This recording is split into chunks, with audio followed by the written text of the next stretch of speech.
Assalamualaikum warahmatullahi wabarakatuh. Halo guys, kembali lagi bersama saya Uben. Kita akan kembali komentari video tambah lagi yang berjudul bantahan untuk Ustadz Abu Somad yang lucu, jangan bahas agama lain. Kita akan langsung ke videonya, dan ini adalah bagian part ketiga guys.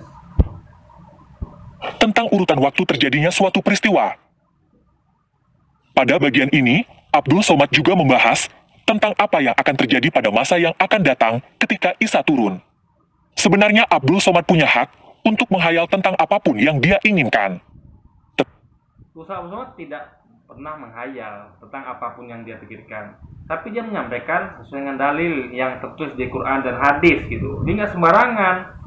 Kita nih guys, kita atau para ulama tuh nggak pernah ngomong tuh dalam bentuk hayalan, nggak pernah. Semuanya ada tertulis ya, ada tekstualnya. Yang menghayal tuh mereka ya, menghayalkan bahwa ada Tuhan yang menjadi manusia, padahal ayat kita tidak ada berkata seperti itu ya. Jadi ya justru itu berkata bahwa Allah bukanlah manusia, juga bukan anak manusia. Artinya kalau pakai kata bukanlah, artinya tidak manusia dan tidak pernah menjadi manusia. Karena memakai kata bukanlah, ini sama seperti dikatakan bahwa kucing bukanlah anjing, gitu. Tapi ulat adalah kepompong, adalah kupu-kupu.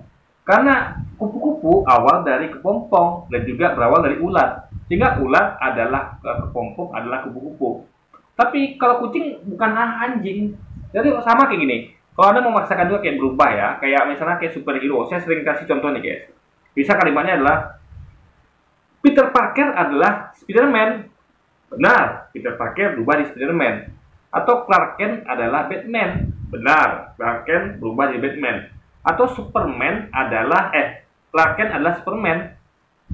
Tadi itu Bruce Wayne ya, Bruce Wayne adalah Batman. Nah, ini Clark Kent adalah Superman. Artinya Clark Kent berubah jadi Superman. Atau kita balikan, Superman adalah Clark Kent, artinya Superman berubah jadi Clark Kent.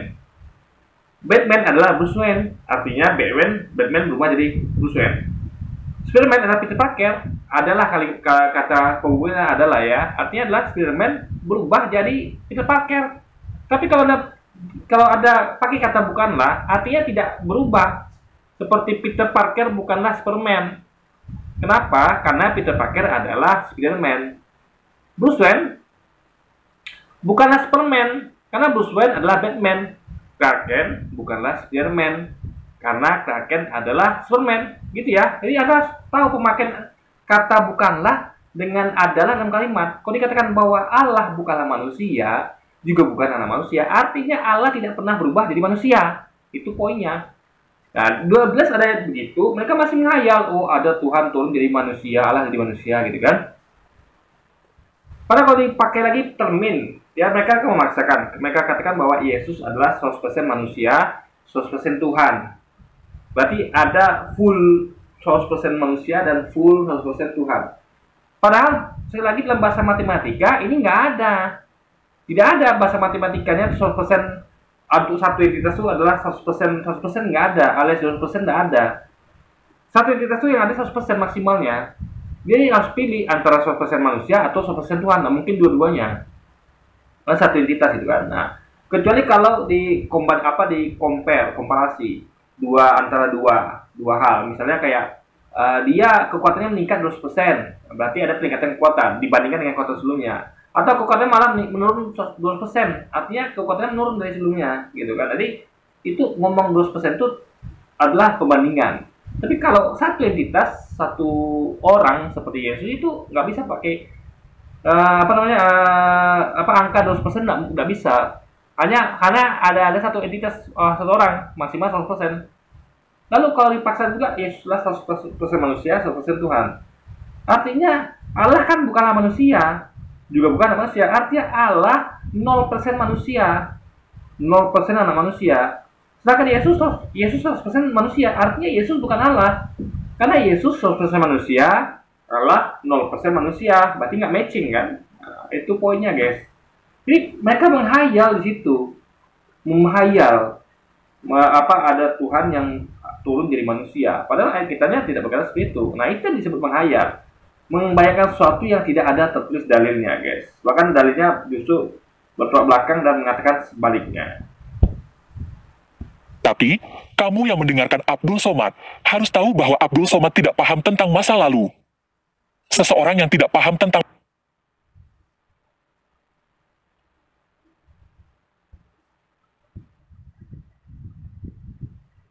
Oh guys, ada sedikit trouble, jadi saya paksa download videonya. Kita akan ketemu lagi ya. Tetapi, kamu yang mendengarkan Abdul Somad harus tahu bahwa Abdul Somad tidak paham tentang masa lalu. Seseorang yang tidak paham tentang masa lalu tidak akan paham tentang masa depan.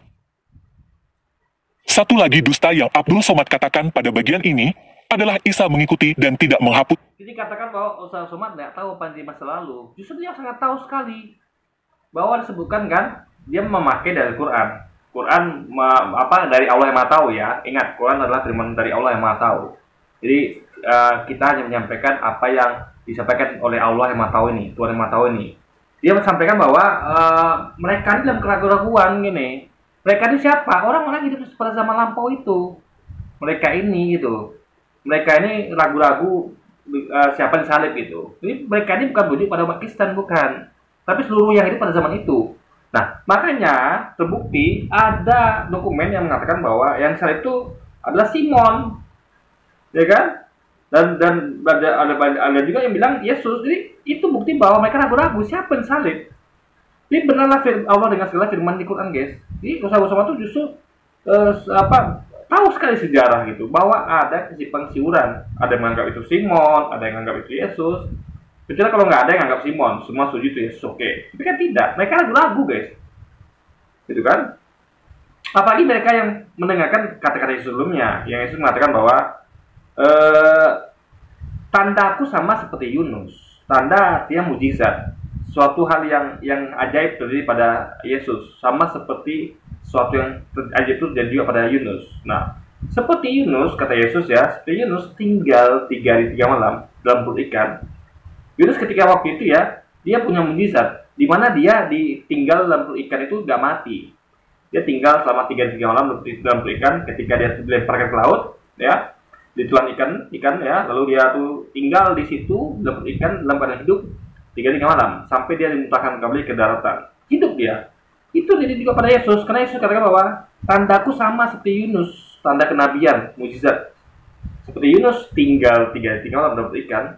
Tujuh anak manusia akan tinggal, jadi akan tinggal 3 hari 3 malam dalam bumi. Itu dia ngomong sebelum kejadian penyaliban. Nah, orang-orang yang dengarkan itu tentu ingat kata-kata Yesus. Oh, Yesus kan bilang dia akan tinggal dalam bumi. Artinya yang satu bukan dia. Karena dia katakan dia akan tinggal dalam bumi 3 hari 3 malam. Artinya selama proses penyaliban, Yesus itu tinggal dalam bumi, hidup gitu guys. Nah, itu menjadi bukti. Jadi mereka nih, jadi kalau saya hidup pada zaman itu dan saya dengar Yesus ngomong itu, saya akan meyakini. Saya ingat kata beliau ketika saya melihat bahwa yang satu Yesus, tapi saya ingat kata beliau. Loh, beliau kan mengatakan sebelum ini bahwa dia tuh tinggal 3 malam dalam bumi. Artinya itu bukan beliau, tapi beliau ada di dalam bumi tinggal gitu. Nah, jadi situ, jadi guys, makanya kalau kita mau jujur, kita baca teks kita akan bukan hanya dokumen yang mengatakan bahwa meyakini bahwa Simon yang salib, tapi juga orang yang mendengar bahwa Yesus mengklaim bahwa dia tuh akan tinggal di dalam perut bumi 3 hari 3 malam. Dan itu adalah terjadinya ketika proses penyaliban terjadi guys. Nah, makanya saya katakan ya, kalau Anda baca kitab manujud, kalau Anda lihat dokumen pada waktu itu, memang terbukti bahwa apa Allah tuh Maha tahu tentang diri pada saat itu. Dan Ustaz menyampaikan apa yang dia ketahui dari Allah, bahwa memang terjadi kebingungan di antara mereka. Ada yang meyakini itu Simon, ada yang meyakini itu Yesus. Bahkan orang yang dengar kita tadi meyakini bahwa Yesus tak siapa, karena Yesus kan ada tinggal dalam bumi guys. Nah, itu poinnya. Jadi justru Ustaz itu sangat tahu sejarah. Apalagi nggak ngerti sejarah. Kenapa? Karena dia langsung menolak mentah-mentah klaim yang mengatakan bahwa yang di satu Simon gitu. Karena jadi itu terjadi fakta bahwa ada kesimpang siuran tentang siapa disalib pada waktu itu guys. Satu lagi dusta yang Abdul Somad katakan pada bagian ini adalah Isa mengikuti dan tidak menghapus syariat Muhammad. Salah satu syariat Muhammad adalah jizyah yang tercantum di dalam Al-Quran Surah 9 ayat 29. Al-Quran tidak pernah membatalkan syariat ini. Tetapi menurut hadis, diantaranya hadis Sahih Al-Bukhari nomor 3192 dan hadis Muslim nomor 221, Isa akan menghapuskan jizyah. Jadi gini ya, Isa itu nanti bukan sekarang. Ya, coba kita baca dulu ya. Nih. Rasulullah SAW bersabda, demi zat yang jiwaku berada di tangannya, diprediksikan segera turun kepada kalian Isa ibnu Maryam alias Yesus sebagai hakim yang adil. Hakim yang adil adalah bukan seperti yang tanpa disampaikan di video sebelumnya. Itu hakim ketika di hari kiamat terjadi. Enggak, tapi sebelumnya guys. Ya, dia nggak ngerti bahwa Ustaz Usoma sedang ngomong tentang hari sebelum hari kiamat.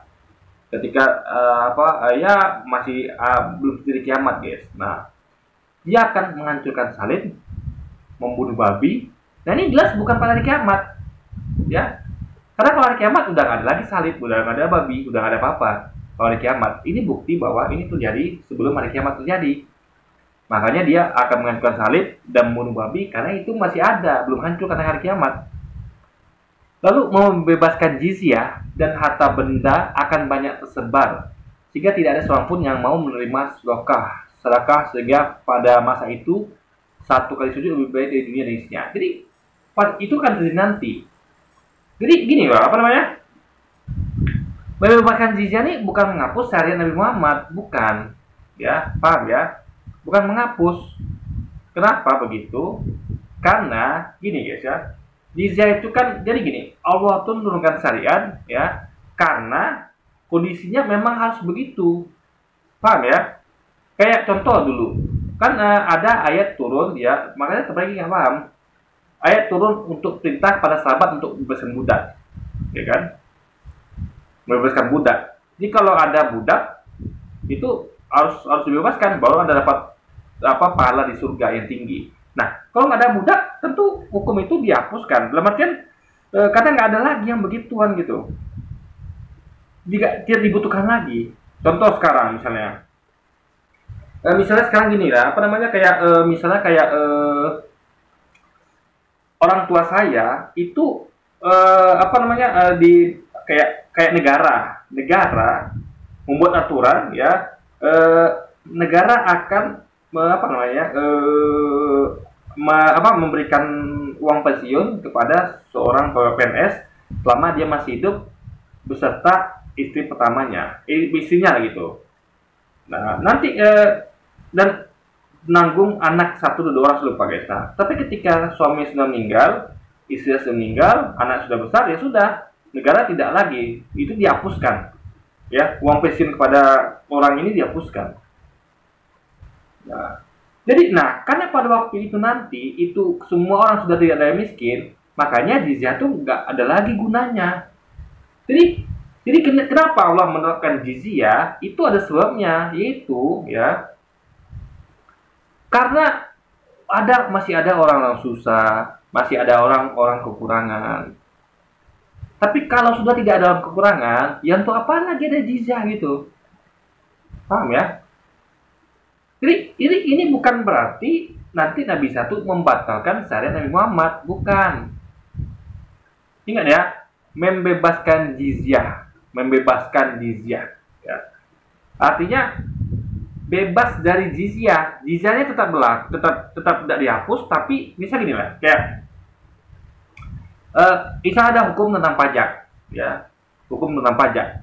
Tapi negara membebaskan orang-orang dari pajak. Apakah ketika dikatakan bahwa negara membebaskan orang dari pajak, apakah pajak dihapuskan? Tidak. Pajak tetap berlaku hukum itu, tapi orang-orang dibebaskan dari pajak. Ya, hukum itu tetap ada, tapi orang-orang tidak diwajibkan bayar pajak, dibebaskan gitu. Jadi itu sama tidak membatalkan hukum tentang pajak, guys. Sama kayak ini. Membebaskan jizyah artinya bukan membatalkan jizyah, tapi membebaskan orang-orangnya untuk bayar jizyah. Jadi orang-orangnya dibebaskan, bukan jizyahnya dihapuskan. Paham ya? Kayak misalnya gini, ada aturan perusahaan, misalnya kayak aturan misalnya di perusahaan itu aturan yang work from home. Jadi apa namanya atau apalah ya bisa ibaratnya peraturan yang mana orang-orang ini dibebaskan dari aturan itu. Aturan tetap ada, tapi karena kondisinya tidak memungkinkan untuk dibuat itu, makanya dibebaskan orang-orangnya. Jadi guys, membebaskan jizyah, jadi orang-orang dari bayar jizyah itu beda dengan menghapuskan jizyah, itu beda, dua hal berbeda. Nah itu yang tidak dipahami tanpa lagi, ya kan? Nih, kita baca lagi bawahnya lebih jelas lagi nih ya.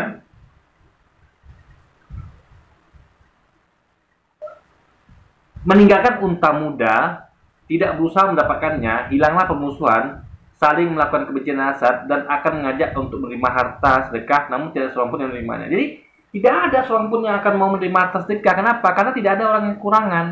Sehingga tidak perlu lagi, sedekah tidak diperlukan lagi. Karena yang ngasih sedekah tidak mau. Coba, gimana coba? Nggak diperlukan lagi, dibebaskan gitu.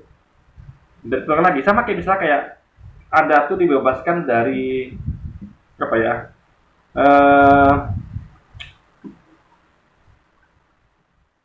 apalah misalnya kayak negara itu butuh apa ya kayak butuh kayak kontribusi Anda lah dalam bidang kayak perang.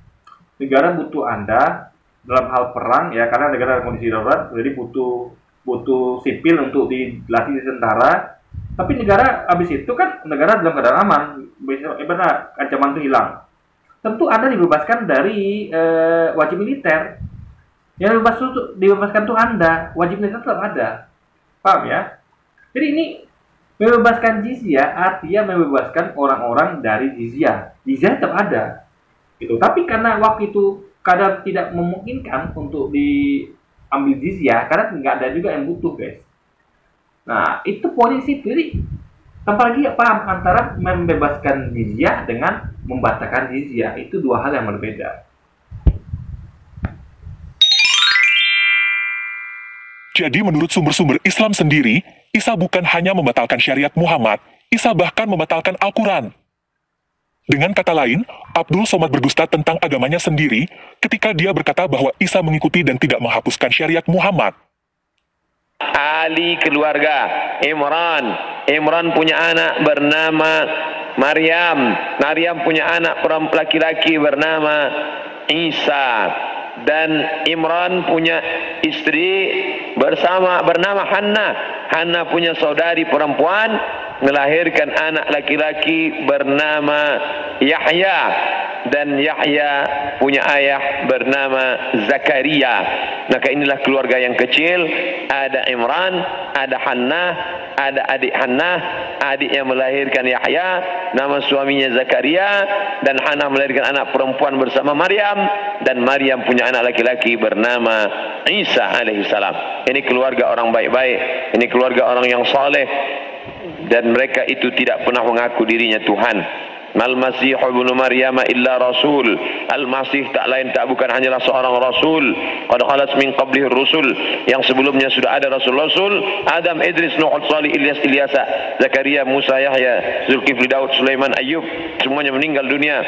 Maka Nabi Nabi Isa alaihissalam pun juga akan meninggal. Hanya saja dia meninggal tidak seperti nabi yang lain, hidupnya habis berakhir. Nabi Isa akan datang sekali lagi dan dia akan menghancurkan salib-salib. Nah, pada bagian ini, Abdul Somad membahas tentang keluarga Isa. Menurut dia, Isa mempunyai seorang ibu bernama Maryam, Maryam mempunyai seorang ayah bernama Imran, Imran mempunyai istri bernama Hannah, Hannah punya saudari yang tidak diketahui namanya, saudarinya Hannah mempunyai suami bernama Zakaria, dan mereka melahirkan Yahya. Abdul Somad berhenti di situ, dengan berkata bahwa ini adalah keluarga kecil. Pertanyaan pertama, kenapa Abdul Somad tidak menyampaikan bahwa menurut Al-Quran Surah 19 ayat 28, Maryam mempunyai seorang saudara bernama Harun? Kemungkinan, karena Abdul Somad sudah tahu bahwa Al-Quran Surah 19 ayat 28 salah. Maryam yang menjadi ibu Isa bukan saudari Harun seperti yang diberitahukan oleh Al-Quran. Al-Quran mengira bahwa Maria ibu Yesus adalah orang yang sama dengan Miriam anak Amram, saudari Harun dan Musa yang tercatat di dalam Alkitab. Guys ya, gini. Ustaz Somad itu menyampaikan apa adanya dari Quran. Jadi bukan atas pengetahuan Ustaz Somad, enggak. Dia murni membacakan kitab suci, informasi dari Allah, dari Tuhan. Nah, kalau ada perbedaan dengan Alkitab, ya dengar ya, ada kesamaan, Anda tahu nggak? Ada kesamaan nama, ada kesamaan tokoh, tapi bukan sama dalam arti sebenarnya, tapi hanya kesamaan nama dan ini saja, guys. Jadi kalau Anda baca Bible baik-baik, itu ada banyak nama-nama yang sama, yang dimasukkan yang hidup pada periode berbeda gitu. Jadi nggak kesamaan nama itu biasa gitu. Jadi jangan samakan misalnya antara kalau Yesus dengan Isa, oke, itu sama. Tapi ada hal lain yang kayak Miriam, ya kan? Lalu dan lain itu hanya kesamaan nama, dan namanya pun juga bukan juga sama persis gitu kan? Juga ada berbeda. Jadi ini pernah saya bahas di videonya, saya lupa itu di video mana, tapi Anda bisa cek lagi karena saya nggak boleh lagi lah bahas yang kayak gini ya. Ini udah saya bahas dulunya. Jadi ini adalah mengkoneksikan antara nama yang ada di Alkitab. Jadi mentang-mentang sama lalu sama pula dengan yang disampaikan ini. Jadi nggak begitu metodologinya. Dilihat konteksnya. Ini dilihat siapa ini orang gitu. Ya, kalau kisah berbeda dengan yang kisah yang disampaikan Quran, berarti bukan orang yang sama gitu. Jadi jangan apalagi pakai keris pihak. Ketika nggak sama antara Quran sampaikan dengan yang kita sampaikan dan mereka ngira itu yang sama, lalu mereka nuduh Quran ini salah. Ya, berarti kan mereka tuh menjustifikasi berdasarkan patokannya kalimat dalam kitab. Itu kan nggak fair. Kenapa kita balik? Kita pakai patokannya Al-Quran. Sehingga kalau kisah dari kitab nggak sesuai, berarti kita salahkan kisah kitab. Karena begitu metodologinya, guys. Nah, makanya apalagi ini metodologinya absurd. Dari awal dia sudah berkhayal nih, sudah berpatokan, menghadap khayalnya dan mematok bahwa dasarnya kitab. Sehingga apapun yang Al-Quran sampaikan dengan sesuai sama kitab itu salah. Kan nggak begitu logikanya, guys. Dan kita menunjukkan dua-duanya ini dalam posisi tengah-tengah. Ini nggak ada Al-Quran tuh berpatokan pada kitab atau kitab berpatokan pada Al-Quran, enggak.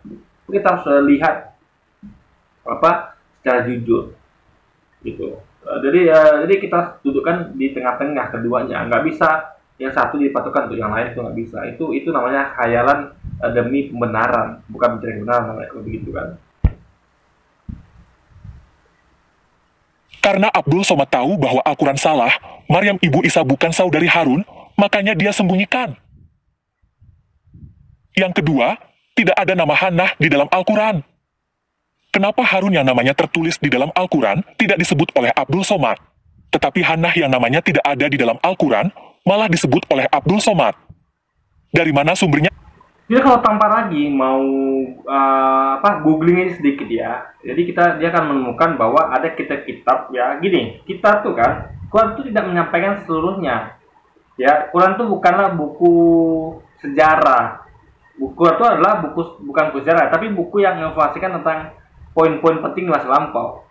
Sehingga kalau ada nama disebut, itu artinya nggak terlalu penting. Maksudnya bukanlah sesuatu yang ibaratnya nggak harus kita tuh suapin. Yang penting kejadiannya begitu, ada kejadian seperti itu. Jadi Allah Tuhan itu bertujuan menceritakan kisah-kisah dalam Al-Quran itu adalah sebagai pelajaran hikmah, bukan untuk memperkenalkan orang-orangnya, enggak guys.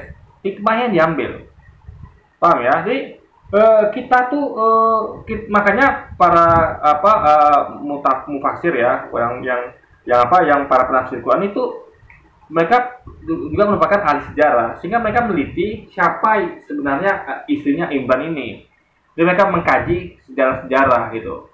Ya mencari dokumentasi segala macam, sehingga mereka menyimpulkan di dalam tafsirnya bahwa ini adalah Hannah gitu. Hannah binti siapa sih lupa guys. Jadi intinya adalah kaum muslim ini punya ahli sejarahnya juga gitu.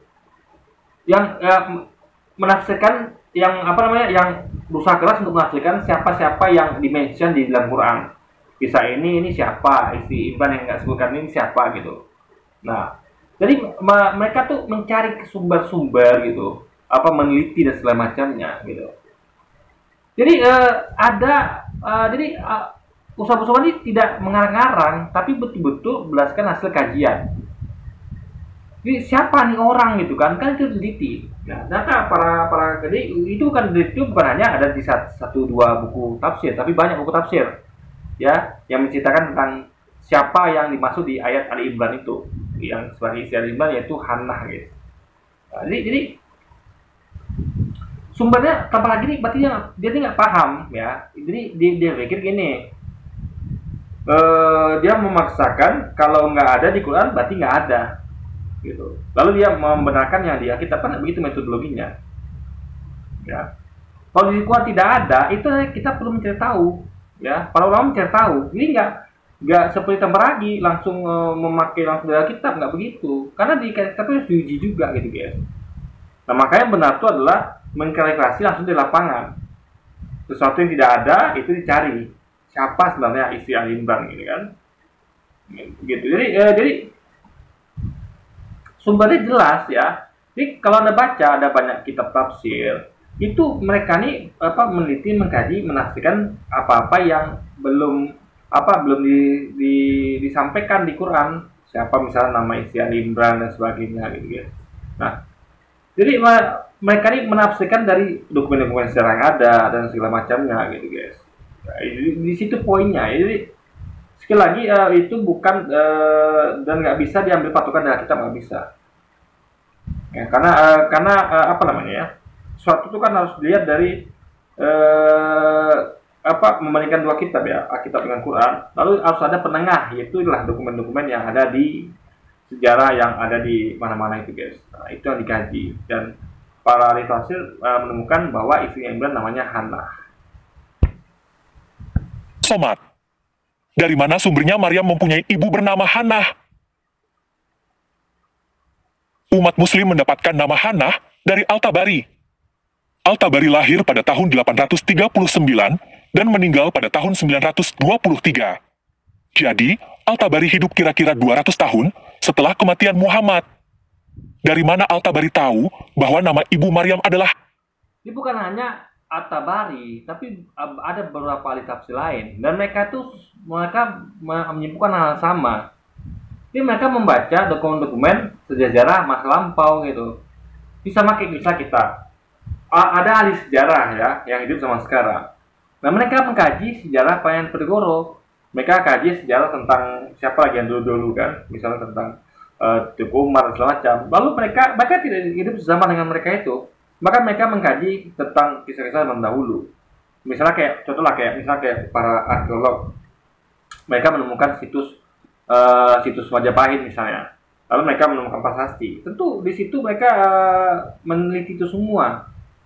Bahkan bertanya kepada orang-orang yang masih hidup, yang akan menceritakan apa yang dibahas masa lampau, yang masih tersisa gitu. Jadi mereka melakukan seperti itu, mengumpulkan dokumentasi, sejarah dan sebagainya, sehingga mereka menyimpulkan itu adalah Hannah guys.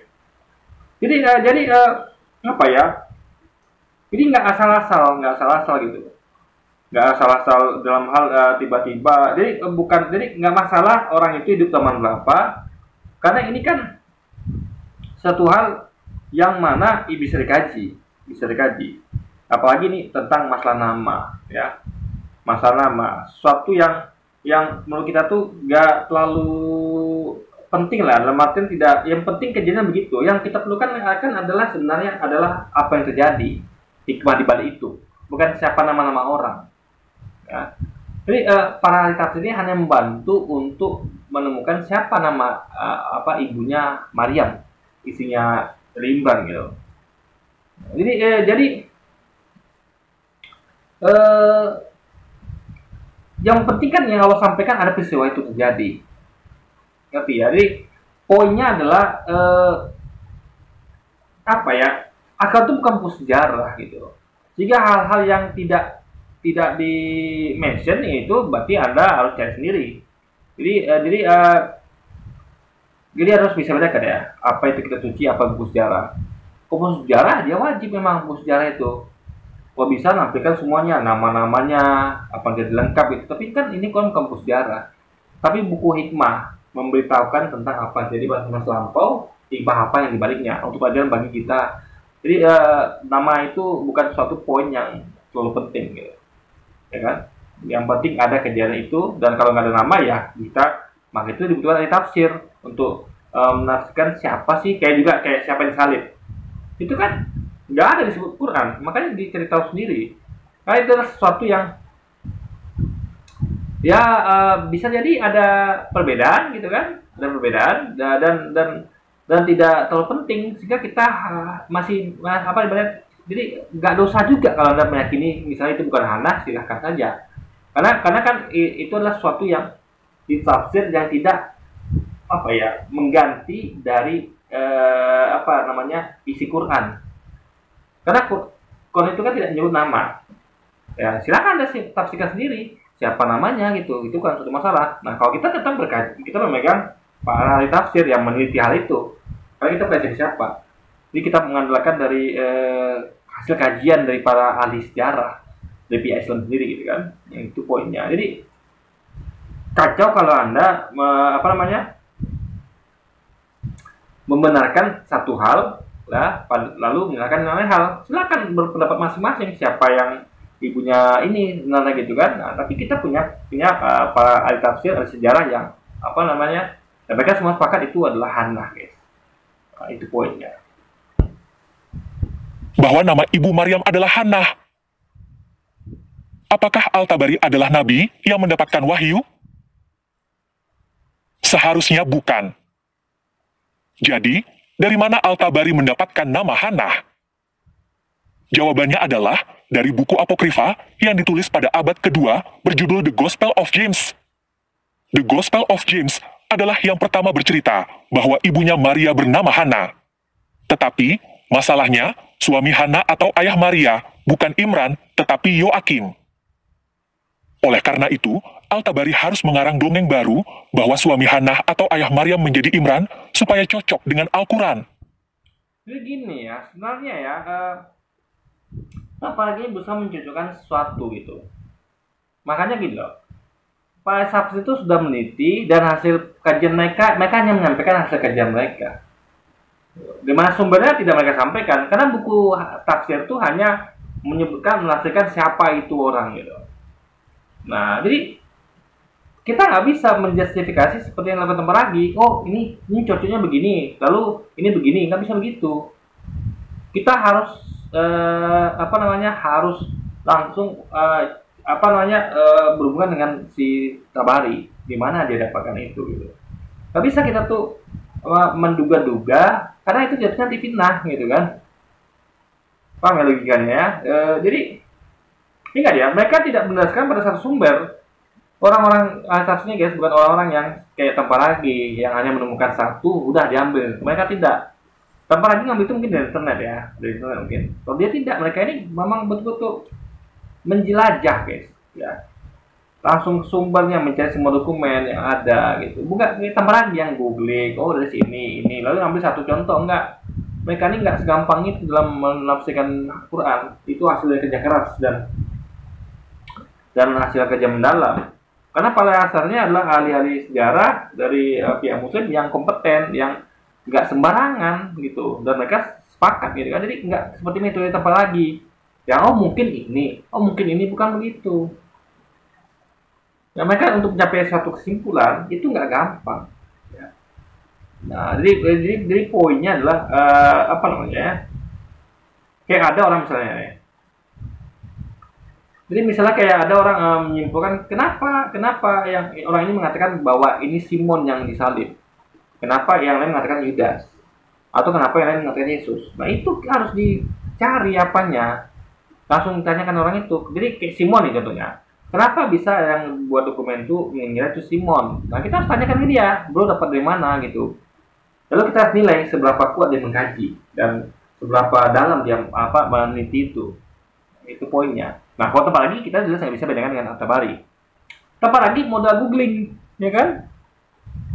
Muhammad Ibnu Tabari nggak pakai googling, dulu nggak ada Google dulu. Dia betul-betul kolokasi ke TKP, ya. Jadi kita kalau kita membuktikan ini ya, lebih kuat yang mana? Kita harus bandingkan, tegakkan antara Tabarani dengan Al-Tabari. Siapa lebih kompeten? Nah, Tabarani hanya modal googling.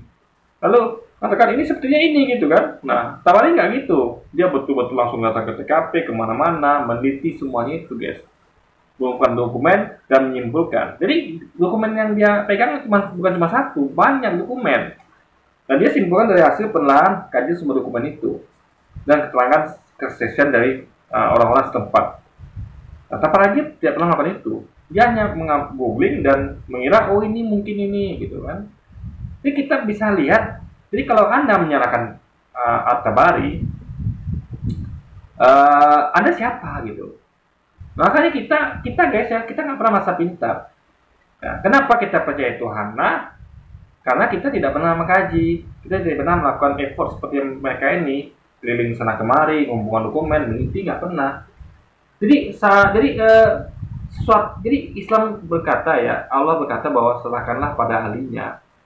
Yang mengkaji, yang meneliti. Jadi kita tuh Islam tuh sangat menghargai kerja keras, penelitian, kajian. Jadi nggak sembarangan. Makanya kalau Anda tidak mengaji, tidak meneliti, ya Anda sebaiknya serahkan hasilnya kepada mereka yang meneliti gitu. Itu poinnya. Jadi tanpa lagi yang harus sadar kalau dia tuh masih jauh dari usaha yang dilakukan At-Tabari. At-Tabari bukan seperti dia yang googling langsung, oh mungkin ini ya, bukan. Jadi ini kacau gitu, giat apalagi ini kacau, ya kan? Merasa lebih hebat dari At-Tabari, gitu. Ya kan?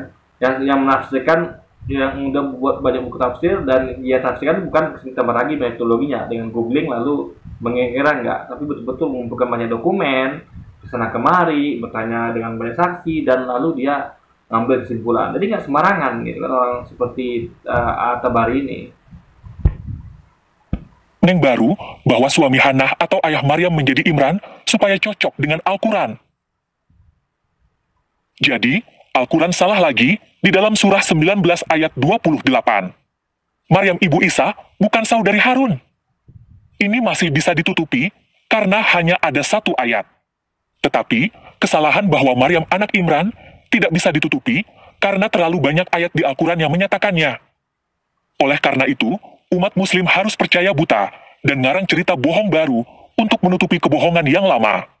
Apa yang Abdul Somad ceritakan kepada teman-teman pada bagian ini adalah dongeng karangan Al-Tabari. Berikutnya, wa yaqtulul khinzir. Ini sekali lagi ya, kita punya tafsiran dari para mufasir, jadi nggak sembarangan. Jadi nggak bisa dikompar sama sistem Paragi yang berasumsi dan debat-debat dan duga-duga guys.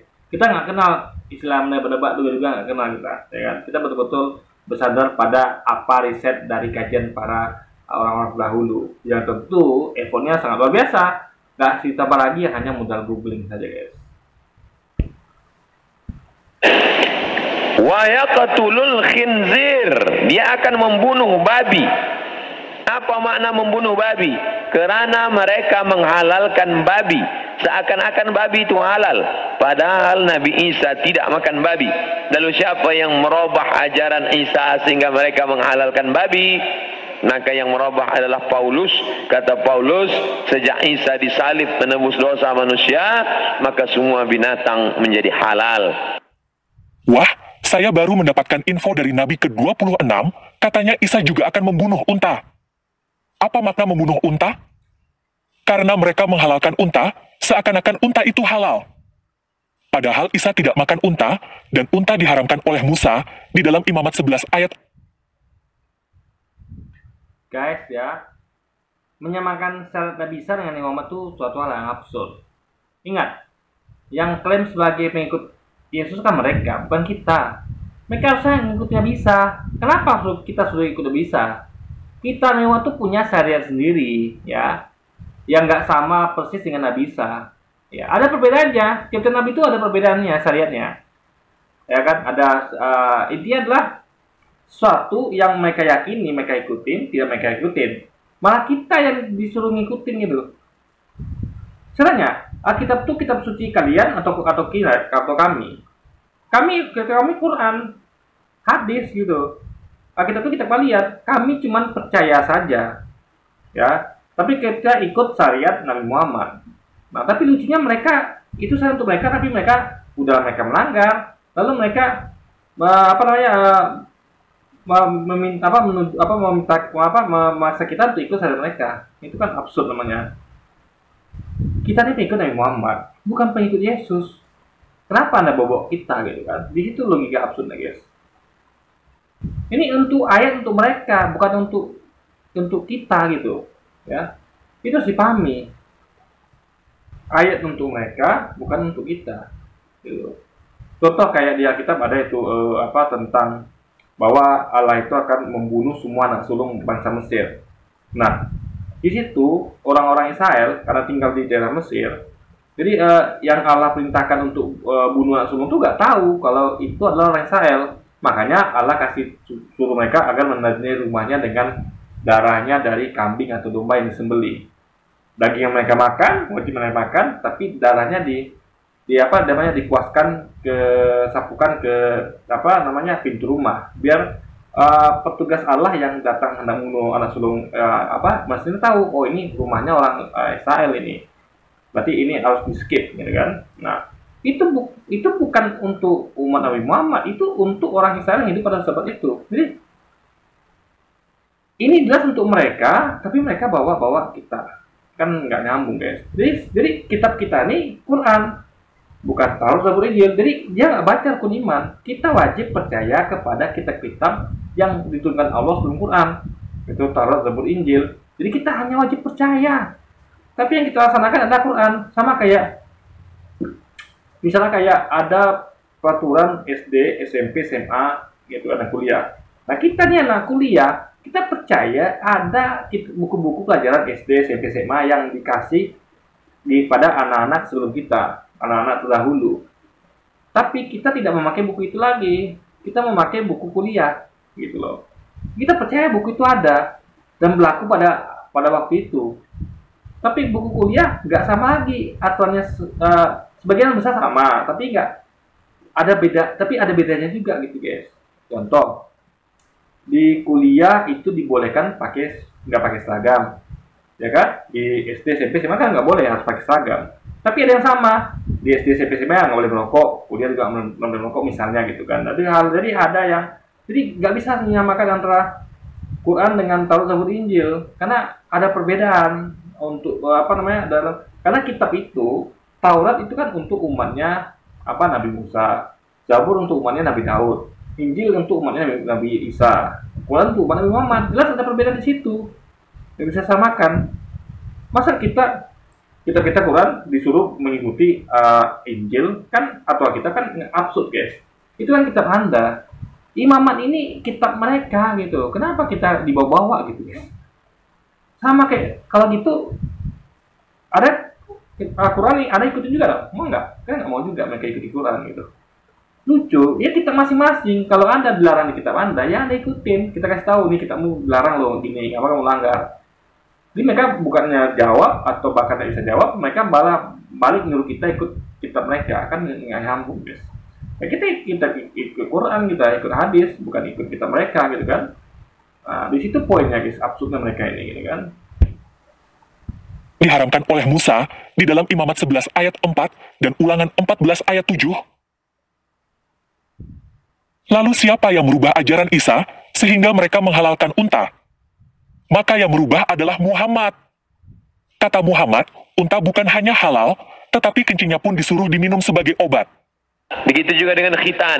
Nabi Ibrahim berkhitan, turun kepada Nabi Musa berkhitan, turun kepada Nabi Isa berkhitan. Tapi diselewengkan oleh Paulus. Begitu juga dengan khitan. Karena gini, mereka kan pengikutnya Yesus, ya. Ikuti Yesus. Kita bukan pengikut Yesus, kita pengikut Nabi Muhammad. Kita nabi baru lagi, kita ikut Nabi Muhammad. Sama kayak pengikut Yesus tuh ikut Yesus, bukan ikut Musa. Gitu, guys. Jadi apa yang Yesus ucapkan tidak mereka ikutin. Di situ masalahnya. Kalau mereka tidak ikuti Musa nggak apa-apa, karena bukan Musa yang diutus pada mereka, ya kan? Paham nggak logikanya? Tiap-tiap umat tuh ada nabinya. Ya kita ikut siapa nabi kita. Kami ikut Nabi Muhammad. Kalian silakan ikut Yesus. Tapi faktanya alih-alih mereka tuh mengakui secara gentle, iya kita nggak ikuti Yesus lakukan atau perintahkan ya. Malah mereka paksakan kita untuk ikut juga, gitu kan. Emangnya pengikut Yesus siapa? Yang ngaku Kristen siapa? Itu masalahnya ya. Jadi mereka nggak paham bahwa Nabi Muhammad itu adalah nabi yang berdiri ya sama tinggi dengan Nabi Isa dan nabi-nabi lainnya. Ada pengikutnya sendiri gitu. Itu perlu dipahami guys. Jadi syariat itu ya, contoh ya, syariat apa ya, kayak poligami. Poligami dulu kan itu tidak ada batasan ya. Salomo isinya ratusan bahkan dengan gunting. Lalu zaman Nabi Muhammad itu dibatasin hanya 4 saja maksimal. Jadi hukum itu berubah tergantung dari nabinya. Jadi Allah memerintahkan sesuatu karena masa itu kan berubah, sehingga peraturan itu nggak cocok lagi diterapkan gitu. Ada peraturan cocok diteruskan, ada yang nggak cocok dihentikan, diganti. Itulah wewenang Allah. Dan itu sampaikan kepada nabi-nabinya. Nah, yang penting adalah ketika disampaikan kepada nabi, Anda ikut nabi itu apa tidak? Nah, kami ikuti nabi yang awal itu sahih, Nabi Muhammad, dan kami mengikuti beliau. Kalian ikuti Yesus tidak? Faktanya mereka tidak mengikuti Yesus.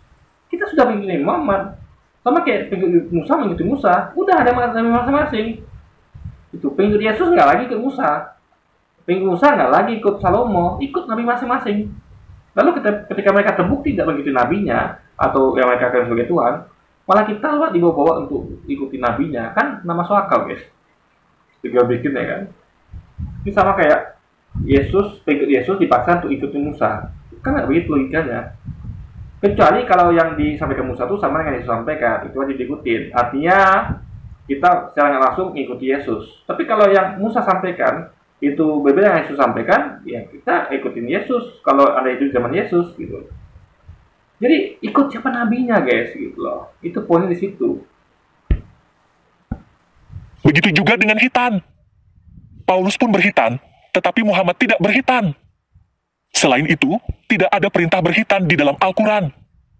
Mungkin karena Allah SWT lupa kasih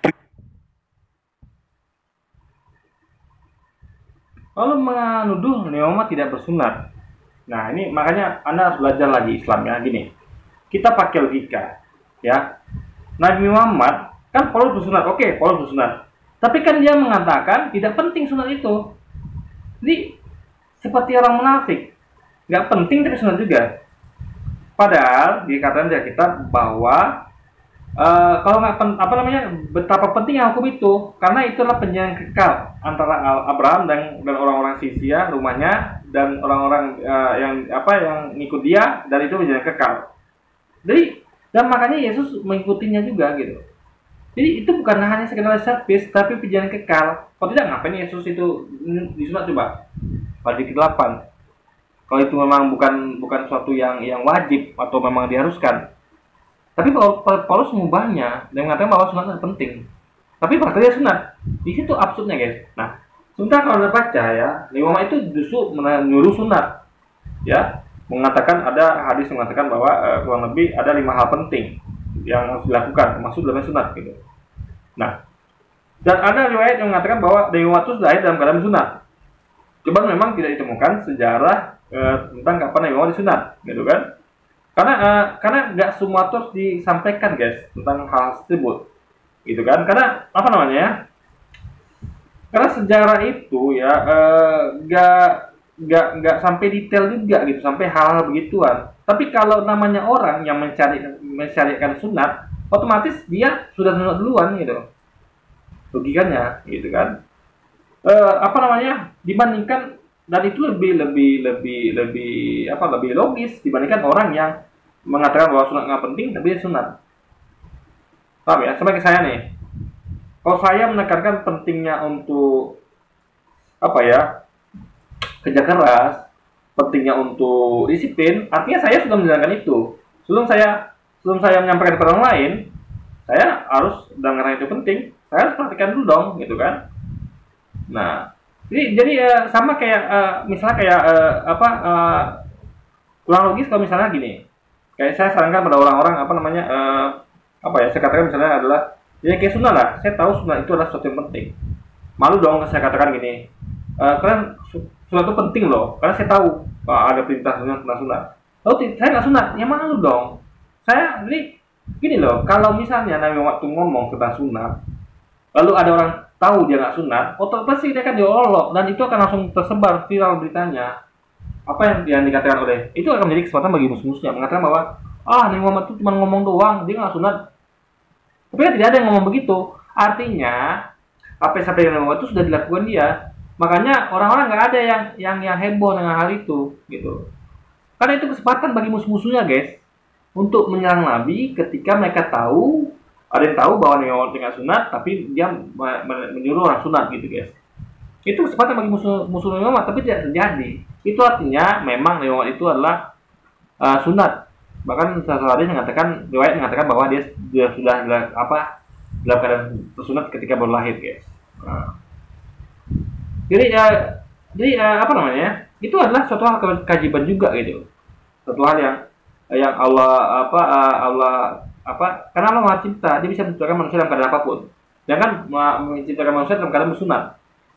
Menciptakan manusia dalam keadaan cacat juga bisa, gitu kan? Atau yang kurang sempurna, atau bahkan ada yang manusia itu dempet segala macam, punya kaki 4 segala macam. Jadi apa yang tidak mungkin bagi Allah, coba? Nah, tapi beda sama Paulus yang munafik yang mengatakan bahwa tidak penting sunat tapi dia sunat. Dan terbukti, ya kan? Ada kata-katanya dia mengatakan tidak penting sunat dan terbukti dia memang sunat. Tapi kalau Muhammad ya, Muhammad itu terbukti dia memintakan atau menyuruh sunat, ya. Dan tidak ada satupun orang yang menyerangnya dengan mengolok-oloknya dengan mengatakan Nabi Muhammad itu nggak sunat loh. Tapi dia nyuruh sunat nggak ada, guys. Nah, jadi nggak bisa Muhammad diolok-olok, nggak bisa. Beda sama Paulus, itu bisa diolok-olok, guys, kalau mau ya. Karena dia munafik, dia mengatakan sunat penting tapi dia sunat. Paham ya pikirnya? Mungkin karena Allah SWT lupa kasih perintah berhitan di Al-Quran? Atau perintah berhitan tidak penting, sehingga tidak perlu dimasukkan ke Al-Quran? Atau Muhammad mengikuti ajaran Paulus? Paulus yang bernama Saul tidak pernah belajar kepada Isa, tapi lalu kemudian mengaku diangkat sebagai rasul oleh Isa, maka disebut namanya dengan Rasul Paulus. Maka ini dibantah oleh Al-Quran sama. Jadi perintah sunat itu disampaikan oleh Nabi Muhammad. Nabi Muhammad adalah seorang nabi yang sama seperti Nabi Isa dan Nabi sebelumnya, membawa syariat dari Tuhannya, dari Allah. Dia mengatakan di salah satu hadis bahwa sunat adalah sunnah bagi laki-laki dan baik bagi perempuan. Jadi sama seperti Yesus menyampaikan tentang hukum-hukum Allah gitu kan. Dia Muhammad juga begitu. Nah, jadi bukan asal, guys. Nah, bedanya kita ngikutin Nabi Muhammad. Nabi Muhammad mengatakan bahwa sunat itu adalah sunnah bagi laki-laki dan wanita kita kerjakan. Mereka tidak kerjakan yang Yesus sampaikan, ya, bahwa Yesus datang, ya, Yesus katakan bahwa aku datang, janganlah kalian menyangka aku datang untuk menyediakan hukum Taurat yang kita para nabi. Artinya jangan menyangka bahwa Yesus datang untuk menyediakan hukum Taurat yang kita para nabi. Artinya tetap ada, guys, bukan tiada. Jadi nggak boleh kita menyangka bahwa itu tidak ada, jadi tidak tiada, tapi tetap ada. Nah, sambung dia nyambung bahwa sesungguhnya aku datang bukan untuk menyediakannya. Artinya kalau bukan untuk menyediakannya, berarti mengadakannya. Karena lawan tiada ada. Berarti itu hukum Taurat yang kita itu berlaku, termasuk hukum sunat. Nah, jadi bukan menyediakan melainkan menggenapinya. Artinya menggenapi artinya menambah sehingga lengkap. Jadi sesuatu yang ada di di kitab-kitab sebelumnya itu ditambah sehingga lengkap, menggenapi. Nah, mereka mengerti arti kata menggenapi. Mereka mengira bahwa menggenapi artinya adalah menghilangkan, mengubah. Enggak. Menggenapi artinya menambah sehingga lengkap. Misal ada Pancasila, baru ada sila sampai ke-5 saja. Saya menggenapi dengan sila ke-6, biar genap menjadi 6 sila. Apa yang saya lakukan? Saya nggak boleh menghilangkan sila-sila sebelumnya, nggak boleh. Tetap berlaku. Sila pertama sampai ke-5 itu berlaku. Nah, sila ke-6 yang saya tambahkan untuk menggenapi 5 sila ini nggak boleh bertentangan dengan sila-sila lain yang 5 ini. Misalnya saya buat sila ke-6 berbunyi perpecahan Indonesia, itu nggak bisa. Artinya bukan menggenapi, artinya mengubah makna membatalkan yang ada di sila ketiga, yaitu Persatuan Indonesia. Karena lawan Persatuan Indonesia kan perpecahan Indonesia. Makanya kalau menggenapi artinya sila ke-6 itu nggak boleh. Tapi bukan menggenapi, artinya mengubah makna membatalkan yang ada di sila ketiga, yaitu Persatuan Indonesia. Karena lawan Persatuan Indonesia kan perpecahan Indonesia. Makanya kalau menggenapi artinya sila ke-6 itu nggak boleh. bertentangan dengan sila-sila yang lainnya, guys. Itu artinya kata menggenapi, menambah sehingga lengkap. Beda dengan mengganti atau menghilangkan, gitu kan. Oleh Isa, maka disebut namanya dengan Rasul Paulus, maka ini dibantah oleh Al-Quran sama sekali. Muhammad yang bernama Kutham tidak pernah bertemu dengan Allah SWT, tapi lalu kemudian ngaku diangkat sebagai Rasul oleh Allah SWT. Maka disebut namanya dengan Nabi Muhammad. Maka ini dibantah oleh tanpa ragi. Al-Quran surah 36 ayat 3. Kalau Nabi Muhammad tuh ngomong Rasulullah tuh ngomong ada dalilnya. Ini tanpa lagi nggak ada dalilnya. Paham nggak logikanya? Rasulullah tuh menyampaikan sesuatu yang ada dalilnya, tanpa lagi tidak. Itulah kacau yang jadi, guys. Jadi ya sebenarnya terbukti nih siapa yang sedang berkhayal siapa. Ketika seseorang itu kayak Ustaz Abdul Somad kita menyampaikan dalilnya, kita ada base berdasarkan teks dalil di kitab suci. Dia tidak, dia ngarang-ngarang gitu. Ini berarti kan menghayal. Jadi ketika dia menuduh kita menghayal, usaha bersama menghayal, sesungguhnya dialah yang menghayal, ya kan?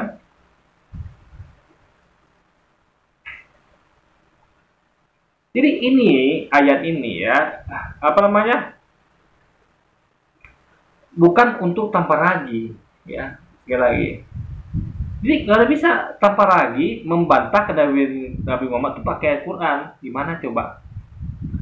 Al-Quran itu semuanya mendukung kenabian Nabi Muhammad gitu loh. Sama kayak seperti misalnya memakai ayat Alkitab untuk tidak mengakui adanya Yesus gitu, kenabian Yesus, sama seperti itu. Sementara ayat Alkitab yang ada mendukung semuanya kenabian Yesus, bahwa Yesus seorang nabi gitu loh. Di situ absurnya tanpa ragi, guys. Ya, ayat Al-Quran itu semuanya mendukung tentang kenabian Muhammad. Disampaikan di situ bahwa ada Nabi Muhammad itu adalah seorang nabi gitu. Sama seperti Alkitab mengatakan bahwa Yesus adalah nabi dan utusan gitu. Ini bagaimana bisa dia memakai ayat Quran untuk membantah kenabian Muhammad? Ini kan absurd, guys. Al-Quran surah 36 ayat 13-14 berkata, "Buatlah suatu perumpamaan bagi mereka, yaitu penduduk suatu negeri, ketika para utusan datang kepada mereka, ketika kami mengutus kepada mereka 2 orang utusan, lalu mereka mendustakan keduanya. Kemudian kami menguatkan dengan yang ketiga.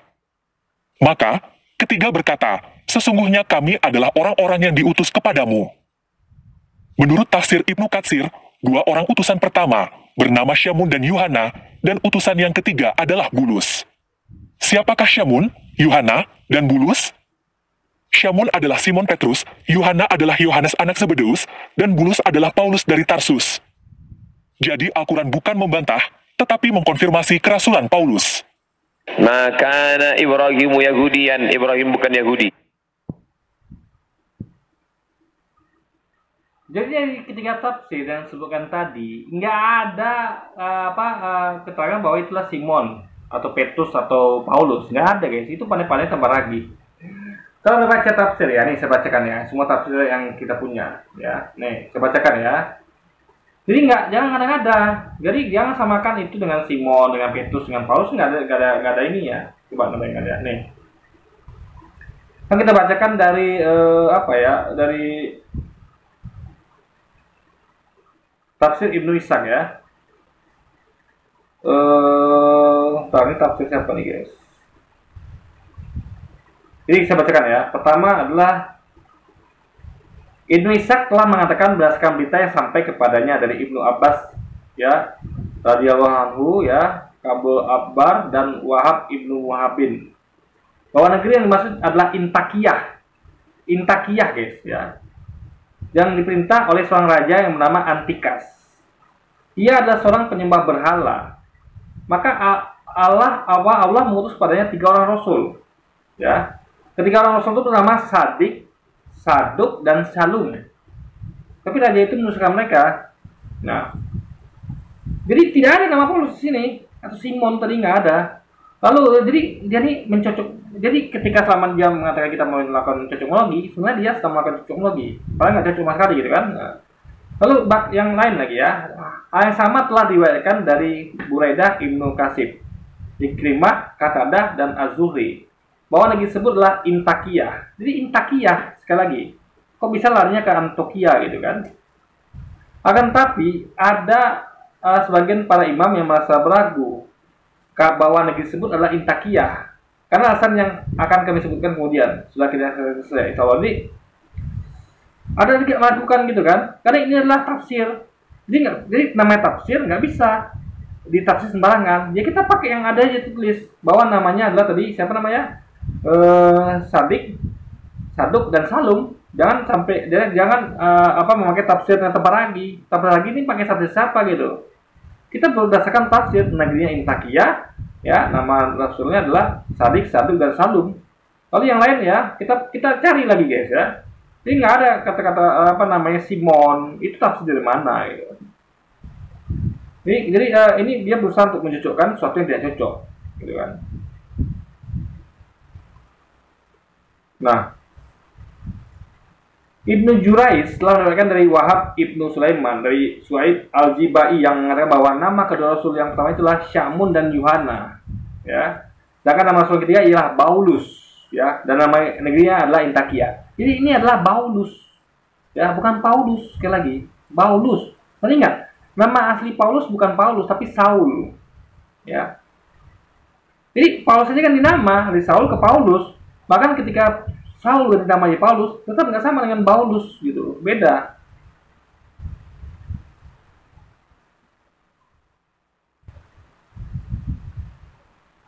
Nah, jadi di sini ketiga utusan ini ya, dengar kita baca ya. Ini jelas bukan Paulus, kenapa? Kita bacakan ya. Ini.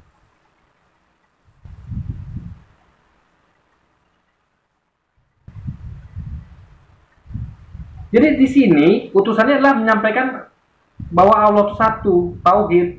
Paulus kan tidak menyampaikan itu. Paulus menyampaikan bahwa adalah trinitas, bukan tauhid. Jadi jelas ini bukan untuk Paulus, ya. Paulus beda ajarannya sama mereka bertiga. Mereka tidak sedang mengajarkan trinitas. Mereka mengajarkan tentang ketauhidan, ya kan?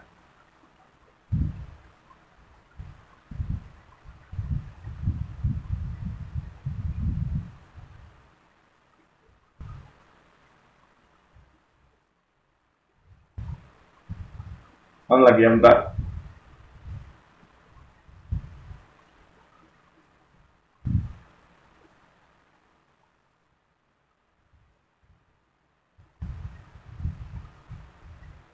Jadi mereka berkata ya, orang-orang yang menolak ketiga nabi ini, rasul ini, kamu tidak lain hanyalah manusia seperti kami juga. Kamu mengendaki ya untuk menghalangi kami dari apa yang selalu sembah dari moyang kami. Karena itu datanglah kepada kami bukti nyata. Jadi ini menghalang Rasul ini adalah untuk mengubah mereka dari penyembah berhala alias penyembah patung. Sementara yang kita ketahui justru ajaran Paulus dan setelahnya lah yang membuat orang Kristen ini adalah menyembah patung, kembali ke berhala guys, ya kan? Membuat berhala ya, sama kayak dahulu yang dinasihati oleh para rasul ini gitu. Jadi ini dari yang ayat yang kita bacakan ini berbeda sekali dengan apa yang Paulus telah lakukan, ya, beda sekali guys.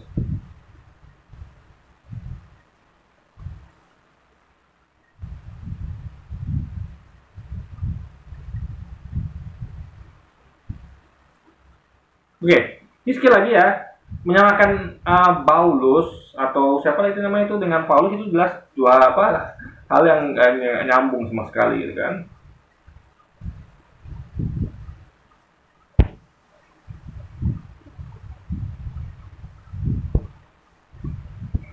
Maka Ibrahim Yahudian, Ibrahim bukan Yahudi, wala Nasranian, Ibrahim bukan Nasrani, walakin syubbiha lahum, walakin kana hanifan musliman, dia seorang muslim, hanifan, condong kepada kebenaran, muslim, wa ma kana minal musyrikin, dia tidak mempersekutukan Allah Subhanahu wa taala. Sedangkan Yahudi dan Nasrani mempersekutukan Allah. Yahudi mempersekutukan Allah dengan Uzair. Wa qalatil yahudu Uzairun ibnullah. Orang Yahudi berkata Uzair anak Allah. Sedangkan Nasrani mempersekutukan Allah dengan Yesus, dengan Isa. Wa qala an-Nasara al-Masih ibnullah. Nasrani berkata Al-Masih anak Allah. Maka Al-Quran membantah. Nah, Abdul Somad mengutip Al-Quran Surah 9 ayat 30, dan dia menegaskan bahwa Yahudi berkata Uzair anak Allah. Ini adalah salah satu ayat yang paling membuktikan bahwa Al-Quran hanya tukang tuduh tanpa bukti. Karena tidak pernah ada Yahudi yang berkata bahwa Uzair anak Allah. Ini pernah saya bahas di video saya yang kapan ya? Udah pernah saya bahas guys. Jadi kayaknya nggak perlu saya ulangi sini ya. Jadi ini ya, sesuatu yang tidak apalagi ketahui ya, harusnya dia riset lagi yang dalam ya, riset lagi yang dalam bahwa ada ya Yahudi yang meyakini bahwa Uzair putra Allah, sama seperti ada sekte di Kristen yang meyakini bahwa Bunda Maria adalah salah satu Tuhan dan tiga, ada, apalagi nggak penik gitu loh. Cuma seperti yang kita ketahui ya, tentu karena berbeda, jadi ada yang bahkan di Kristen sendiri ada yang tidak meyakini bahwa Yesus Tuhan ada, gitu kan. Contoh kayak Kristen apa ya, saya lupa itu, yang mengatakan bahwa Yesus itu ya cuma utusan, itu ada. Siapa apa namanya saya lupa ya, sekte Kristen gitu. Jadi suatu hal tuh yang ada tuh jangan dikatakan tidak ada gitu, hanya karena ada kurang riset gitu kan. Kang tuduh tanpa bukti. Karena tidak pernah ada Yahudi yang berkata bahwa Uzair anak Allah. Kamu silakan buktikan sendiri. Cari orang Yahudi di seluruh dunia dan tanya kepada mereka, apakah Uzair anak Allah? Tidak ada Yahudi yang berkata bahwa Uzair anak Allah.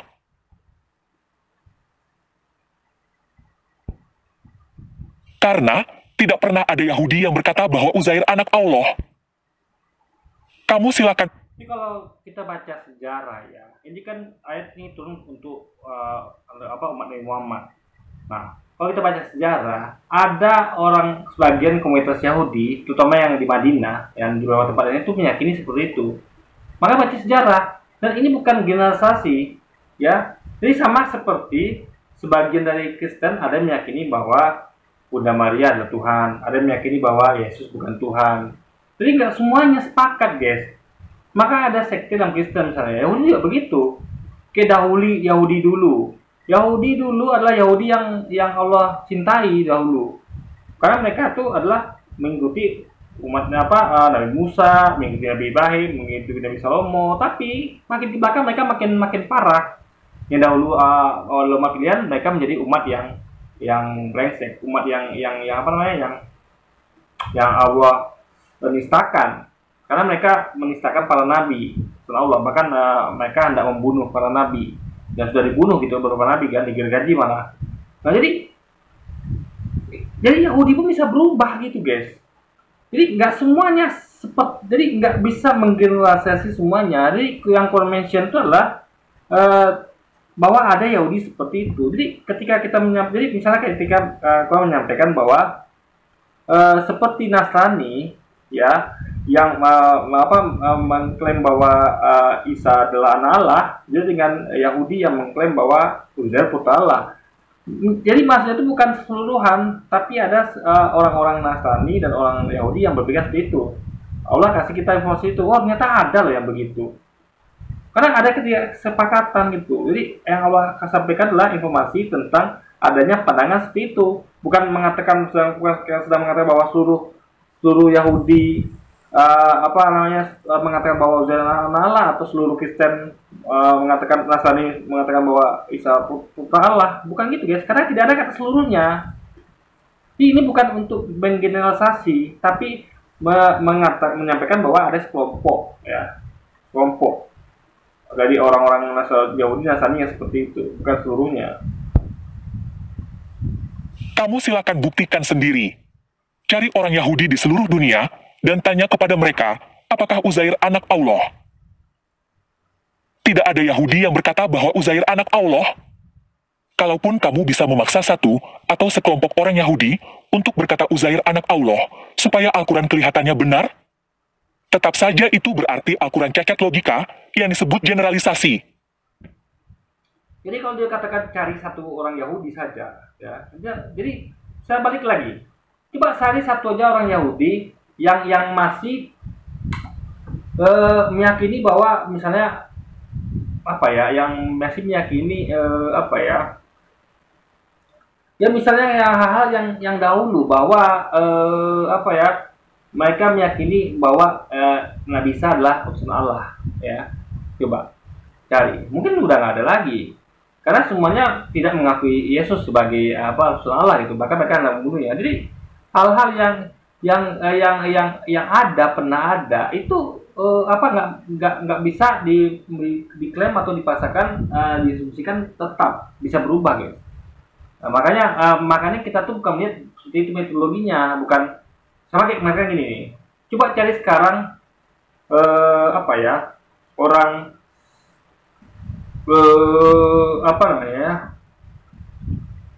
yang gampangnya adalah orang yang meyakini sesuatu yang dahulunya itu gampangnya. Nah, coba cari orang sekarang yang meyakini bahwa pesawat terbang itu tidak ada. Kan nggak seperti itu, guys. Orang dulu memang meyakini nggak ada pesawat terbang karena belum nampak bagi mereka. Nggak pernah mereka menyangka ada besi atau benda yang aluminium atau benda yang bisa terbang di langit. Kalau dahulu, yang zaman dulu belum ada pesawat, nggak bakal menyangka. Mereka meyakini nggak bakal ada burung terbang di burung besi terbang di udara, nggak bakal ada. Nah, tapi kalau Anda tanyakan itu kepada orang sekarang, ya ada lagi meyakini seperti itu. Semua meyakini bahwa ada, karena mereka sudah melihat itu terjadi. Jadi suatu itu nggak bisa Anda metodologi bukan begitu. Tapi kita harus cari ke masa itu. Makanya baca buku sejarah. Bukan tanyakan kepada orang Yahudi sekarang. Ada nggak orang Yahudi yang meyakini bahwa Uzair bukan Uzair putra Allah? Nggak begitu metodologinya. Sama seperti mengatakan bahwa cari orang sekarang yang meyakini bahwa tidak ada pesawat terbang. Ya orang itu nggak ada lagi, karena sekarang orang semuanya udah tahu ada pesawat terbang gitu ya. Jadi hal seperti itu yang harus Anda metodologinya sudah salah gitu ya, metodologinya gitu kan. Generalisasi. Cacat logika generalisasi itu seperti jika ada orang yang bertemu satu atau sekelompok orang Islam yang merampok, lalu berkata orang Islam adalah perampok. Bila ada orang mengatakan jangan kaji-kaji tentang agama orang lain, itu tidak mengatakan bahwa orang Yahudi Nasrani keseluruhan gitu kan, tapi ada kelompok yang meyakini seperti itu. Kalau dikatakan keseluruhan barulah, ya kan? Dan ini bukan ngomong tentang suatu hal yang misalnya gini, dikatakan bahwa umat Muslim ini kan masalah keyakinan, bukan perbuatan. Beda guys, keyakinan sama perbuatan. Ya, misalnya dikatakan bahwa umat Islam meyakini bahwa toleransi adalah tidak mencakup dalam hal mengucapkan selamat Natal. Dan ada yang lain mengatakan bahwa umat Islam meyakini bahwa toleransi itu boleh mengucapkan Natal. Ada dua pendapat di sini. Nah, dua-duanya itu merujuk pada komunitas umat Islam yang berbeda. Paham ya? Bukan keseluruhan. Kecuali kalau dikatakan keseluruhan oke lah. Paham ya? Jadi ini adalah harus paham konteks generalisasi itu seperti apa. Dikatakan generalisasi kalau ada kata seluruhnya. Kalau nggak ada kata seluruhnya, itu berarti lebih kuat kepada sekelompok. Ya, umat Islam tadi yang saya sampaikan, umat Islam itu apa tadi saya sampaikan, agak lupa saya guys. Umat Islam itu meyakini bahwa toleransi itu tidak masuk dalam hal sama ucapan sama Natal. Itu bukan bagian dari toleransi. Tapi juga ada umat Islam yang meyakini bahwa toleransi itu adalah termasuk boleh mengucapkan selamat Natal. Nah, jadi harus paham ada kalimatnya. Kecuali kalau saya katakan bahwa seluruh umat Islam itu meyakini bahwa tidak boleh mengucapkan selamat Natal. Nah, itu baru suatu hal yang berarti menyeluruh, general. Tapi kalau tidak ada kata seluruhnya, bukan general itu ya guys, artinya gitu kan. Tapi hanya sekelompok saja. Bila ada orang mengatakan jangan kaji-kaji tentang agama orang lain, kita tidak mengkaji agama orang lain. Kita sedang mengkaji Al-Quran, kitab suci kita yang bercerita tentang penyelewengan ajaran Nabi Isa alaihissalam. Ini mesti diluruskan, karena yang kita kaji adalah Al-Quran dan sunnah Nabi Muhammad sallallahu alaihi wasallam. Jika ada orang mengatakan jangan kaji-kaji tentang agama orang lain, kita tidak mengkaji agama orang lain. Kita sedang membantah Al-Quran yang melemparkan tuduhan dan fitnah terhadap kita. Al-Quran Surah 9 ayat 120 dengan keji memfitnah bahwa Yahudi dan Nasrani tidak akan senang kepada kamu hingga kamu mengikuti agama mereka. Ini mesti diluruskan karena Al-Quran salah dan menyebarkan kebencian. Kamu berkata bahwa Yesus bukan Tuhan dan Paulus bukan Rasul, itu terserah kamu. Tetapi saya sudah membuktikan bahwa Muhammad bukan Nabi dan Al-Quran bukan wahyu dari Tuhan. Jadi gini ya, justru dia tidak bisa membuktikan bahwa Muhammad itu bukan Nabi dan Quran itu bukan kitab suci, bukan firman Tuhan. Nggak bisa dibuktikan, dan saya bantah gitu kan. Nah, jadi gini, poinnya adalah ketika dia, gini loh guys ya, buktinya tanpa lagi bahas Al-Quran itu bukan dalam hal meluruskan atau membantah klaim Quran terhadap dia. Apa buktinya? Dia bahas tentang poligami. Bayangkan itu. Dia bahas tentang pernikahan Nabi Muhammad dengan Zainab. Dia bahas tentang Nabi Muhammad tuh katanya pedofil dan segala macam. Itu kan nggak ada hubungan sama membantah dengan Alkitab dia. Karena yang bersinggungan di Alkitab itu hanya tentang Yesus. Ya, apakah Tuhan atau Nabi. Itu saja hal seperti itu. Nggak ada hubungan dengan Nabi Muhammad, nggak ada. Makanya ketika kita bahas tekstual bahwa Yesus bukan Nabi, itu ada materinya di Quran. Bahwa kitab-kitab dunia diubah oleh manusia, ada materi di Quran. Dan untuk itu kita menuju mana kitab-kitab yang diubah oleh manusia, itu Alkitab itu kita bahas.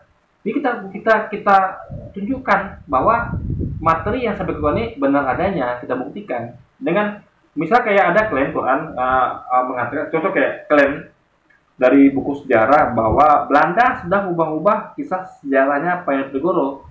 Belanda nuduh Penegoro itu adalah sebagai teroris radikal. Nah, karena itu untuk buktikan apakah klaim buku sejarah Indonesia ini benar, ya kita cek langsung sumbernya, benar nggak klaim ini. Jadi kita mengecek itu sesuai dengan apa yang disampaikan materinya. Tapi kan mereka tidak begitu.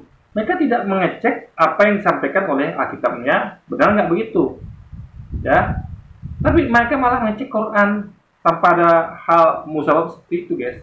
Kalau kita jelas, kita cek Alkitab karena untuk menguatkan klaim Quran. Kalau dia tidak ada klaim Quran bahwa klaim Alkitab bahwa Muhammad itu nabi, ya kan, atau apapun itu yang berhubungan dengan Islam, Nabi Muhammad atau Quran atau hadis, nggak ada dia kitab materinya. Kalau kita ada materinya, jadi maksudnya Ustaz Somad adalah bahaslah yang ada materi di kitabmu saja. Di materi di kitab tanpa lagi itu nggak ada materi tentang Islam, materi tentang Quran, hadis, semua itu nggak ada. Tapi di akun kita ada materi tentang Yesus, nggak bisa tentang penyimpangan kita dulunya ada materinya. Itu masalah di situ, guys. Paham? Jadi sama kayak misalnya kayak buku kuliah. Buku kuliah tuh ada materi-materi SD, SMP, SMA yang masuk dalamnya. Nah, itu kita bisa bahas, ya. Tapi kalau anak SD, SMP, SMA, itu kan materi tentang kuliah kan nggak ada. Ya, gimana bisa bahas tentang materi kuliah gitu. Jadi, suatu yang bersinggungan saja. Ibarat gini, contoh. Misalnya kita punya misalnya apa ya? Saya punya rumah, ya, rumah saya, lalu Tamparagi punya rumah. Tapi rumah Tamparagi itu adalah rumah yang masih sengketa. Atau bukan rumah lah gampang ya, kayak anak lah. Misalnya ada apa ya? Misalnya kayak Tamparagi punya anak Tamparagi, ya. Itu diakui sama pria lain bahwa itu anaknya. Jadi dia merasa dia melakukan hubungan dengan istrinya Tamparagi misalnya, ya kan? Nah, sementara Tamparagi punya anak lain yang tidak diklaim oleh orang ini, oleh pria ini, anak lain gitu kan? Nah, pria ini hanya mengklaim anaknya yang satu ini karena dia merasa bahwa itu hasil perbuatan hubungannya gelapnya dengan istrinya Tamparagi, gitu kan? Nah, jadi Tamparagi harusnya hanya membahas tentang anak ini kan yang dipersengketakan, ya kan? Jadi orang tadi itu nggak bisa dia bahas anak Tamparagi yang lain karena nggak ada hubungan sama dia. Hubungannya hanya anak yang disangkakan dia hasil hubungannya dengan isi tambah lagi. Karena apalagi lainnya yang tidak ada di sengketakan nggak masuk harusnya kan, sama kayak gini. Jadi persengketakan antara Islam dan Kristen itu kan hanya Nabi Isa, Nabi Yesus, bukan Nabi Muhammad. Paham ya? Persengketakan adalah Taurat, Zabur, Injil, itu persengketakan. Kita menganggap bahwa ajaran Nabi sebelumnya dan kita hormati itu bahasa manusia, itu sengketa di situ. Bukan, dan itu materi itu ada, materi sengketa itu ada di Quran. Tapi mereka kan tidak mempersengketakan tentang Nabi Muhammad, Islam, hadis, nggak ada, Quran nggak ada materi di kitab mereka gitu. Jadi makanya absurd kalau dia nih bahas-bahas tentang Islam, Nabi Muhammad, karena itu tidak ada materi di kitab mereka. Sama kayak misalnya kayak apa lagi ya gampangnya, saya kasih analogi yang saya tambah lagi biar paham ya. Misal kayak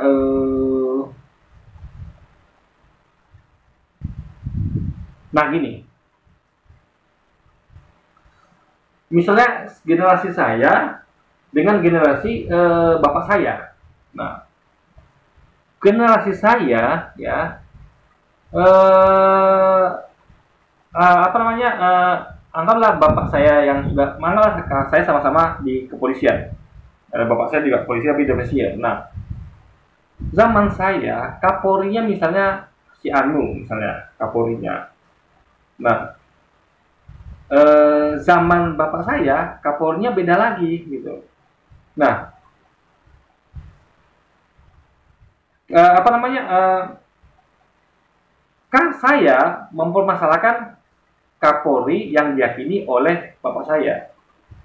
Saya katakan bahwa Pak, itu bukan Kapolri loh Pak. Dalam artian mungkin dia anggap itu Kapolri, tapi ini adalah masih bisa terlibatkan gitu kan. Apakah Kapolri atau tidak?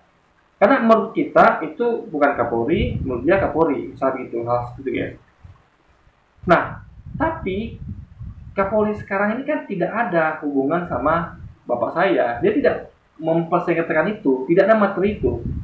Apalagi contoh gampangnya, misalnya kayak sesuatu yang apalah ya gampangnya, guru susah juga sih yang cari-cari hal seperti ini kan. Ini adalah suatu yang tidak dipersengketakan, itu kalau salah nggak masuk dalam pembahasan gitu ya kan. Suatu yang dipersengketakan, misalnya guru saya dua ya kan, guru saya dua. Satu guru itu mengajar saya dan teman saya, guru saya lain nggak ngajar teman saya, hanya ngajar saya. Nah, saya berpendapat guru yang ngajar saya dan teman saya ini, guru kami yang sama ini, adalah dia orangnya adalah misalnya jujur, baik. Tapi menurut teman saya ini, yang guru yang sama-sama belajar itu ya, dia yakini itu adalah guru yang jahat. Nah, itu adalah misi kepala dia, dan guru yang baik itu adalah kepala saya. Jadi kita punya dua pandangan berbeda tentang guru ini. Nah, guru saya yang lain itu tidak ada hubungan sama dia ini, maka dia tidak ada materi tentang kepala dia, bahwa ini karena tidak dibahas di buku dia gitu kan. Yang dibahas adalah guru yang pernah ngajari dia gitu, guru yang diyakini sebagai itu. Nah, ini kan dia tidak yakini di guru. Jadi ini adalah yang disengketakan saja gitu. Nah, sama kayak kalau ada Nabi Muhammad atau Al-Quran hadis di kitab suci Anda, oke lah, jangan ada bahas, karena itu materinya ada. Tapi materinya nggak ada masalahnya. Tapi kalau kita bahas tentang Alkitab, ya Taurat, Zabur, Injil, Yesus, itu ada di Quran materinya. Yang kita bahas itu adalah materi yang ada di Quran. Tapi kalau dia kan tidak bahas materi yang ada di Alkitab. Di materi itu adalah ada di Quran, di hadis gitu. Jadi sebenarnya ketika kita sedang mengkaji Quran, kita kayak mengkaji Taurat, Zabur, Injil, mengkaji dengan Nabi Isa. Sama, karena mereka terdapat di Quran. Tapi ketika dia mengkaji Nabi Muhammad, Quran hadis, itu nggak ada disebutkan di Alkitab. Gitu ya. Jadi mereka tuh offset tibanya kan. Itulah bedanya antara kita sama mereka. Kita membahas sesuatu yang ada materinya di kitab suci kita, mereka bahas sesuatu yang tidak ada materinya di kitab suci mereka. Tetapi saya sudah membuktikan bahwa Muhammad bukan nabi dan Al-Quran bukan wahyu dari Tuhan. Oke? Sekian video kali ini. Yesus Kristus penguasa saya mengasihi kita semua. Oke guys, jadi mungkin sekian dulu video kita kali ini guys. Sampai jumpa lagi di video berikutnya. Wassalamualaikum warahmatullahi wabarakatuh guys.